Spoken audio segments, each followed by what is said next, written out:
Hello, my name is Arturo Soriano. My pronouns are he, him, his. Welcome to Victorious Voices. We are fortunate and glad to have Robert Almada present here today. How you feeling, Robert? And Arturo, thank you very much for first of all. And I'm feeling. Let's see, how am I feeling today? I'm actually really excited being here right now and talking to you in this little space here, man. So, how are you feeling? I feel content, motivated. I've been working on myself for the last couple of weeks and going to therapy and just trying to be the best husband I could be, best father, and that's rejuvenating my process. I'm more motivated at work and definitely motivated for being here today and Right. our subject, which is going to be the art of mentorship. But before we get to that, our saying for the day is motivation is not a gift, it's a habit. Mm. And you're a prime example of that, being motivated, how you connect with individuals, youth individuals, and families. What type of work do you do, Robert? Well, for the most part, it's mentoring, but it's more than mentoring. It's going to be a little bit more deep ratio than that. It's going to be where um, motivating. Um, Trying to find a way for other people to find their ways and being creative about that. I mean, being a car salesman back in the days, it was kind of like you're finding a car for the person's lifestyle. Now you're trying to find a lifestyle for the person that wants to live right. So it's kind of a combination of those two. So that's, I don't know if that's even kind of, That's a great analogy right there. yeah, I love it. It's yeah, just different perspectives, right? yeah. And so I know you go into East Mesa Detention Facility, Vista County Jail, George Bailey. Can you tell me of a story on how your mentorship and individualized support supported a individual? You know, it's funny you said, because even like for the title, it's like it's just trying to create a habit for yourself. And it's funny because one of my topics in East Mesa about 5 months ago, and East Mesa is being a youth detention facility. Um, One of my subjects, I just had lunch, or I'm sorry, maybe a breakfast with him and his mother. He came from Colorado back down to San Diego to visit some family members in Tijuana. But before he left back to Colorado, he says, Robert, I'm in town. I need to have breakfast with you. We need to talk. I said, oh, perfect. I get to see my mentee after a while, and then we had breakfast, and he goes, look, remember that conversation you were talking about? And it said building habits and how you have to be disciplined on yourself to create a new habit. And once it becomes a habit, you don't even have to even think about it. It's just you just created this habit of success. And he goes, what's always been in my mind, and now he says, my habit is I wake up at 3:30 in the morning, exercise, and then I get back on the internet. And then when the stock market opens, I start moving around the stock markets. And he goes, that just became a habit. Then I go to work my 9 to 5, come back and see what my stock market did. And he now today he showed me his profile. It's over $100,000 Wow. that this kid has made, and he's 20 years old. Now he was looking at juvenile life. He was supposed to get out to when he's 25. Something happened. I guess they saw something in him. I guess, and they let him out. They gave him a chance. And just with that information, I mean, the story is this for me. It's like that's why we're doing this. And I get it's like a needle in a haystack. It seems sometimes, especially when you have a lot of what do you call it? The Opposition. oppositions from other people. It's like sometimes they don't want you. They're scared of change, Mm-hmm. and just for us just to be there, giving that trust factor, seeing what their life may look like, and having them change their own lifestyle by creating new habits. Wow. So this was a kid that was part of East Mesa Detention Facility, and you were going there facilitating groups and building a relationship, building a rapport. Then he ended up re-entering back into the community, and now this is his habit. This is his own new habit. He's getting up at 3:30. Man, you know what? I need to connect with this kid, man. If he's making that much money, I'm in the That's wrong what business. right? No, he's my mentor now. No, seriously, he's actually teaching me how to do it. Rob, this is how you do it. This is what I do, and he starts showing me. Yeah. I thought that was a beautiful thing. Wow. Wow. And mentorship for me it has different meanings. There's mentorships or mentors that are mentors on business level, right? They're going to mentor you and and guide you, and they want to see you succeed, put some structures in place. There's the mentor that has nothing attached, that's there for the people, whether it's a youth, an individual, a family member. It's just a guiding, a support system. And then there's mentors that there's something attached, right? And that attachment is, I'm going to help you, but I want you to help me. So it reciprocates back and forth. And then there's the mentor that like wants to see you be a spit image of him or her. So there's all these different mentors in this world. What type of mentor or what mentor has made an impact on your life? Wow. That one is, if it's okay to use his name, but well, I don't know if I can, but I'm gonna just say it was a mentor in a car dealership. He was practically the number one salesman there ever was in that particular dealership or that industry at the time. And we're talking about 25 years ago, before internet. And he was so skill set. He was so professional in front of his customers. He had the same lingo. He was just had a flow about this gentleman. So I picked up whatever it is that he did. I mimicked everything he did. And then when him and I were like in sales, we're always competing against each other. But he didn't know that I really admired him. I really saw him as my role model. After completing that year, becoming salesman of the year for myself, and I'm not saying beat him in sales, but I practically did as far as number wise, with a half a car deal. Yeah. Wow. for the titlement of salesman of the year. But after that, him and I came like really close. Like we bonded. He saw what I had, and he saw that I really wanted to strive harder, and he really just started pouring himself, doused himself in me, as far as his knowledge and his love, and he never expressed that with anyone else ever in the dealership. But he just really had, we had a father-son relationship. I never had that before. Wow. So, and then one time my father really did call me out of the blue. He had my phone number, and my friend was there, my mentor was there, and he picks up, he gives the phone, he goes, "Hey, I want to let you know that Robert's my son." Wow. He was like, yeah, he really meant this. So he really changed my life. That man right there changed the way it helped me out. And there was another mentor when I was younger too, though, when I was at the most, where I was at the high risk level. Now that mentor that I was telling you about before was like an adult level. He helped me get to the business areas in my life where I became successful, due to him. But the one that really helped me out was when I was incarcerated in juvenile hall. This person, I remember when I was in really a lot of trouble, and he saw that, and he even said, "Look, man, there's nothing worse than a stupid criminal." And I took offense to that. I remember how I felt when he said that. It was, "What do you mean? I'm not stupid. Well," he goes, and he says, "Look, study the very thing that you're breaking. You're breaking the law. Why don't you study that? Know what you're doing prior before you even doing it." And I really love that concept. I said, you know what? At the time, I was really intrigued with that. I said, yeah, imagine a criminal that knows the law. Imagine that. And how powerful that would really mean. And so I took that into my next mission. But I told him this. I said, "Man, but I have a problem." I told this guy, I said, I don't remember saying this, having this conversation with this guy. And I said, "Look, I have a problem. Every time I read something, I can't remember it." At the time, I couldn't even retain all the information that I'm reading. But the way I was speaking to him was, "I can't remember anything, man. How am I going to read?" He said, "Look, study math." And it threw me off because I'm thinking, well, what does math have to do with reading? And he explained, he said, math opens another part of your brain that channels information. Your brain is mathematical. It wants to build things. It wants to fix things. It wants to, solve things. It wants to problem solve. Your brain is not English, Spanish, Russian. It's not that language. It's mathematical. And when he explained that to me, I really took a grab of that because I had F's in math. I couldn't stand it. Then I said, okay, well, then I started studying math. And I made that my topic. I started getting A's in math. Started getting A's in reading, 100% on my GED for reading. And then I also got a really good grades in history because I started channeling what the Aztec and the Mayans were about when it came to mathematics. And they didn't have your Harvard or Yale next door to the pyramids. They really had their own studies, though.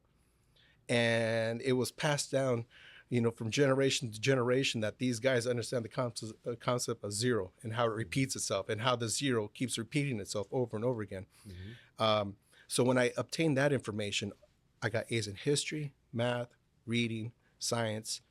I started getting straight A's and also in law. And because of that, I learned one thing, and I've always kept this as my life saying. It's going to be where, the best way to beat a case is not catching a case.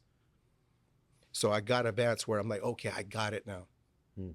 I don't have to break the law in order to get by anymore. I don't. So that mentor helped me out with that part, man. And I'm teaching the kids some of the very same things about laws and their rights and what that looks like. Wow. The code of conduct, the trauma-informed code of conduct. Like, these are code of conducts that a mentor should have, which is safety. They want to feel safe. Effective communication. When you communicate, they want it to be effective.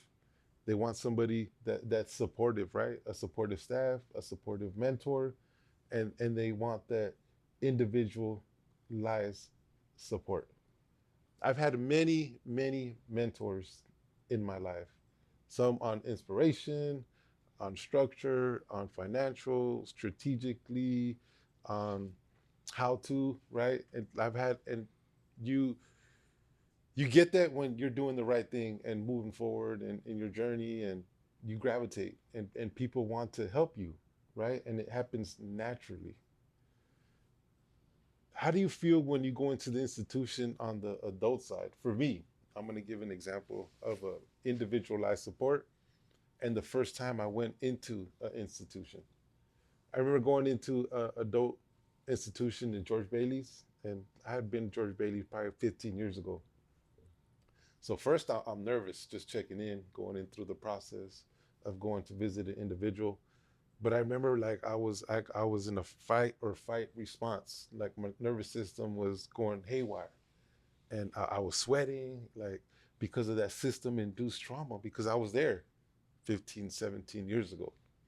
And I remember following the line to get to the room to where I'm gonna have the professional visit. And because I had always been on the other side, but I put things in perspective following the yellow, blue, red line, where this is what my mother, my family, whoever's gonna go see me, had to go through. Mm-hmm. That process of just getting to the visit, that's a 2-3 hour process. That's a whole traumatic experience from itself, right? And so going through that process, that first time I went to the institution, it's how I felt. Once I was able to get and connect with the individual and show that individualized support, I felt more comfortable. I felt more at ease. Like, and then the first thing, like, I did with that, I vetted. I was like, look, I told them my story, and we're vetting to each other, supporting one another, right? And so I'm all about the individualized support for the population that we're serving at that 150%. And there's all these different narratives, but I'm gonna give one story where I was going to Las Colinas, and I was visiting this young lady that was being charged for first-degree murder. And when I went, I began to build rapport and building a relationship, and just supporting and just really just hearing her out. And then we built that relationship on that mentorship, that concrete mentorship. And then I connected with the lawyer, the investigators, the team, and now we have to put a plan together for her trial that's coming up. So helping her read the discoveries, the preliminary transcripts. And so by me building that report on that individualized support motivated me now to putting in that 150% for that individual on the stand. The outcome was great. The first degree murder was dropped, and we hung on the second degree. And so, but that's what the individualized support for that individual, building a relationship that you're having with that person, could lead to. Um, so, supportive staff. What does that mean to you?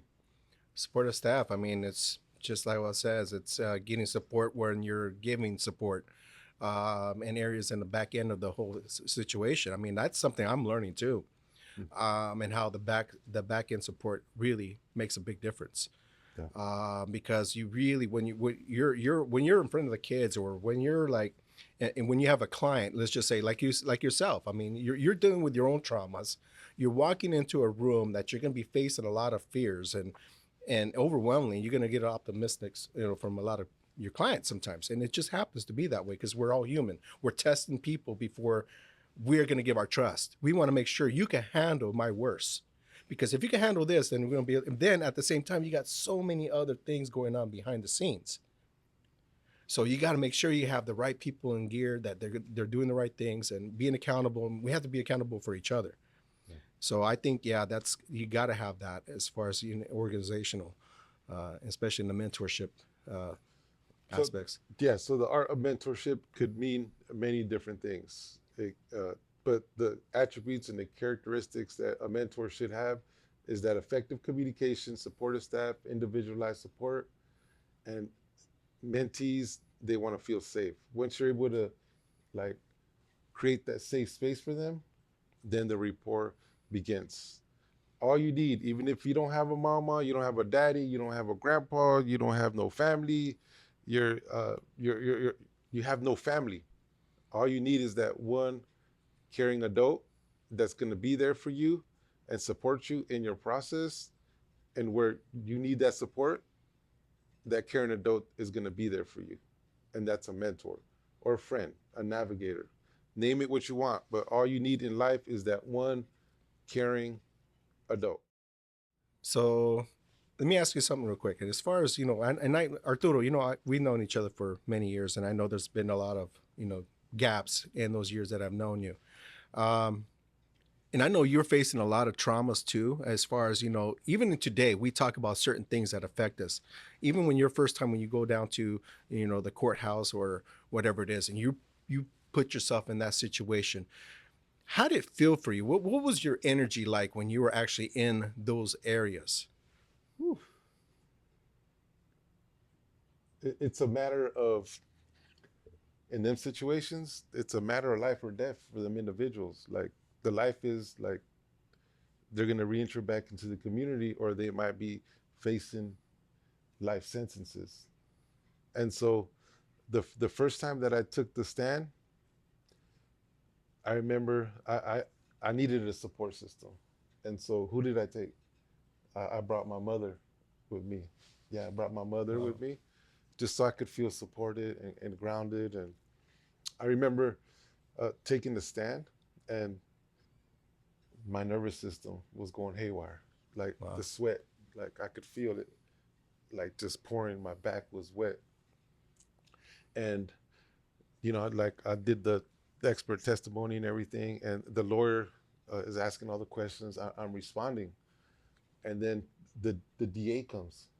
And when the DA comes, like hovering over me, like with like hard, direct questions, and not only like his presence, but the way that they're communicating with you is bold, it's strong in a way to break you.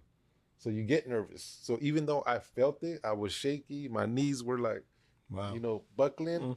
I didn't show it, right?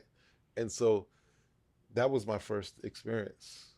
And so now I use strategies and tactics where, like, I'll breathe in, I'll breathe out. Like, I'm cool, I'm calm, I'm collective. If a DA has, like, it's gonna ignite something, a question, a statement, to really like get my energy like out of whack. If I get nervous, which is natural, I take a cup of water with me. And then if I'm feeling that certain way, I'll take a drink. I'll take my break. I'll put the cup back down. Then boom. So it's a skill that, like, you have to build and develop. Yeah. And develop. Now, get you. I mean, the DA been doing this for a long time. Yeah. So he knows what he's doing. So it's not like it's a practice for him every single day. It's not, you don't do this every day, or nor do all of us going to court do this thing, but he does. He has all the training, so what really helped you face this was the information. The information and the experience. The experience, yeah. It's the experience. It's the information, the education, and the experience, The breathing techniques, the breathing all these techniques. things that we even talk to our own clients. We tell them all the time about how to kind of like bring yourself back into a peaceful mindset, Yes, into, yes. wow, yeah, yeah. And then like telling everything through a story, through a narrative, right? Like you're speaking through a narrative. Mhm. And so I have no problem myself telling my story of what I've been through and what we're doing here at Youth Empowerment, the mentorship, the guidance, and then my personal journey on the experience of the unhealthy lifestyles, because that's, we're telling the jury the truth, right? In that process. And juries love to hear narrative story forms so they could understand it, because a lot of the witnesses that come to the stand, they don't understand it, they can't comprehend it. So we need to like tell the story in a narrative form. So we're there for these individuals on that level, on a mentorship level, and representing these individuals that have murders, and one murders, two murders, and these are individuals that their family has given up hope on them, their community, now institutions, now systems. And by you going in there and communicating and bringing some life into them, speaking life into them, rejuvenates them. That one narrative you told me, like the first uh, mentorship that you had with the individual that was going to get sentenced already, and was already going to get life, and Right. was already feeling depressed and had no hope, Yes, yes, right? yes. I remember But my client. Yes, I know which one you're talking but about. you Yeah, were able to go in there, yeah. He's looking at 32 years. Yeah, right? yeah. And when you went in there and you start building the relationship, the rapport, and like start your process now, start getting your certificates now, and right, how did that individual feel? I tell you, like you were just saying, it was like it's amazing because even though, hey, I'm going to tell you something. I would think that was one of my hardest subjects that I've had, trying to encourage them. Okay, but it was real. It was genuine. It was like authentic, and by me mentioning this to him, or just introducing the fact that he can change, and there's possibilities that he can even change others, and don't give up on yourself, and really believe in that, driving that. At the end of our session, I think we had like 5 sessions. Man, this individual really did. He got it. He obtained. Even his attorney was mentioning this. The DA even saw a change in his demeanor when he had apologized to the victims' families for what he had did. Was so authentic that the judge even said, "I don't think I've seen a good apology like that in a long time." Wow. And that right there, just to give the victims their peace and closure of what they've lost, and then having the person understand the depths of his pain that he has caused. Really, he owned the situation where he owned what he did wrong. He feels bad about that. Mm-hmm. And that's what encouraged him to change, because he knows he's better than that. Wow. And so now he's looking, I guess, looking forward to learning this new curriculum. In fact, it's funny because even when he goes at the very end, I think I went to go visit him after his sentencing just because I wanted to see him. And we both talked a little while, and he goes, "Hey, this stuff that you're teaching me, is it from the Bible?" I say, "You know what? I kind of is, because it's about the healing. It's about the forgiveness. It's about a story. Mm. And your story isn't over yet either." And he was like, "Oh, I've never read the Bible before." And I've said, "Well, I'm not teaching Bible, but there's a lot of healing that goes on in this book." Mm. So I was able to introduce him to that Bible. Yeah. And then the stories and the narratives about healing and forgiveness and all these stories too. And it's not just about those morals. It's a foundation of change. Wow. So I was able to introduce that to him. So I can't imagine what would happen after he reads that. So he's already intrigued. And it's funny because I slipped that right underneath his, in the space there. And this is the individual. What did he get sentenced to? He got a life term. Yeah, right? he got life. Yeah. Yeah. So he picked up a new charge as he was getting sentenced for another one. Wow. He picked up a new charge Yeah. that added 16 years on top of his 10-year sentence. So wow. So- Why? Because he was hopeless, mad, angry, depressed, isolated, and Yeah. you were able to go in there and provide that hope, that inspiration, even with the life term, right? This is still what you could do. So Thank you, Robert. Thank you for My sharing. pleasure, man.